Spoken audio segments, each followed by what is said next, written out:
Buen día, chicos. Bueno, vamos a terminar con esta primera parte de la República Argentina, la introducción al estudio de la misma, sus características, su situación.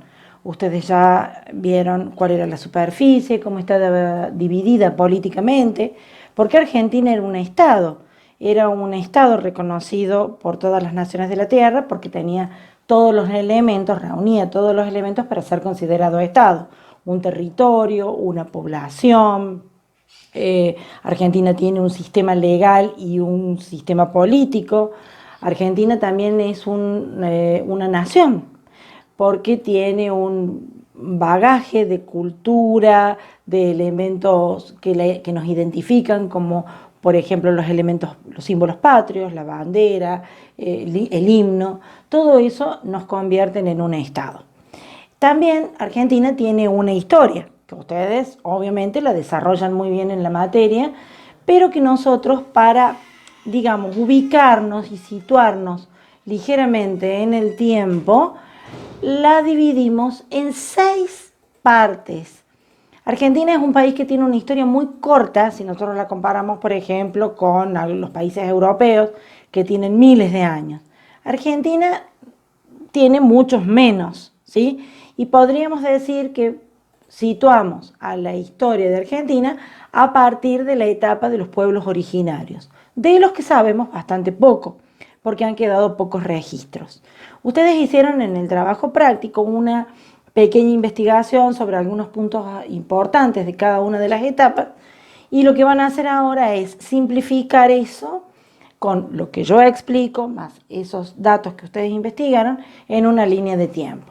Vamos a hacer una línea de tiempo simple, al estilo de la geografía, no de la historia, como ustedes ya saben hacerlas. Es decir, con una línea vertical, y del otro lado, en el espacio más grande de la hoja, los acontecimientos. Les decía entonces que podemos distinguir 6 etapas en la historia de la Argentina. La etapa de los pueblos originarios, la etapa colonial, que se inicia en el siglo XV, la etapa independiente, que se inicia en el año 1810, cuando rompemos el vínculo con España, la etapa agroexportadora, que se inicia aproximadamente en el año 1860, la etapa de la industrialización o el proceso de industria por sustitución de importaciones, que ya es del siglo XX, en el año 1920 aproximadamente, y esta etapa culmina, digamos, con una serie de crisis políticas, varios golpes de Estado, el último, el más grande de todos, el más grave, el del año 1976. Ahí diríamos que empezamos la historia reciente de Argentina, la última parte. En 1982, durante plena dictadura, se produce la Guerra de Malvinas, y en 1983 la dictadura termina y vuelve la democracia. Y de la vuelta de la democracia hasta nuestros días, los periodos presidenciales, afortunadamente, algunos no se han terminado, pero se han cumplido todos. Vamos a repasar ahora rápidamente algunos aspectos de cada una de estas etapas. ¿Qué sabemos de la etapa de los pueblos originarios? De los pueblos originarios nos han quedado bastantes pocos registros. Los pueblos que vivían en territorio argentino no tenían los niveles de desarrollo, por ejemplo, de los incas, de los mayas, de los aztecas.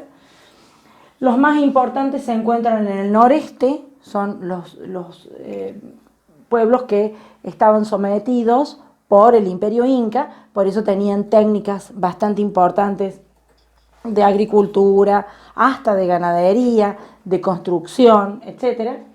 Tenían, por ejemplo, incorporado en su cultura el enterramiento de los muertos, que es un proceso muy importante dentro de la cultura.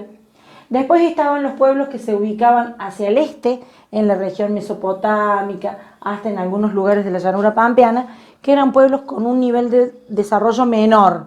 La abundancia de recursos, ríos, árboles, hacía que no requirieran tanto ingenio para alimentarse, entonces eran pueblos menos desarrollados. Y por último, todos los que estaban desde el centro de la Argentina hacia el sur tenían un grado de desarrollo muchísimo menor todavía. y fueron los últimos pueblos en conquistarse y fueron también los pueblos menos evolucionados. Cuando llega el español, a partir del año 1500, 1520 aproximadamente, llegan los españoles, ustedes lo deben recordar porque nosotros alcanzamos a explicar el origen del nombre de Argentina, dada por la primera corriente colonizadora que llega a nuestro territorio. A partir de ese momento empiezan a llegar los españoles y Argentina se convierte en una colonia española. Llegan a la Argentina 3 corrientes colonizadoras. La primera, que ingresa por el Río de la Plata, funda la ciudad de Buenos Aires, Santa Fe, llega casi hasta el actual territorio de Paraguay. Una segunda corriente colonizadora muy importante viene desde el Alto Perú, entra por Jujuy, Salta, y es la que llega hasta nuestra provincia y funda nuestra ciudad de Córdoba. Y la tercera corriente colonizadora atraviesa la cordillera de los Andes desde Chile y funda las ciudades de Cuyo, como Mendoza, San Juan, etc.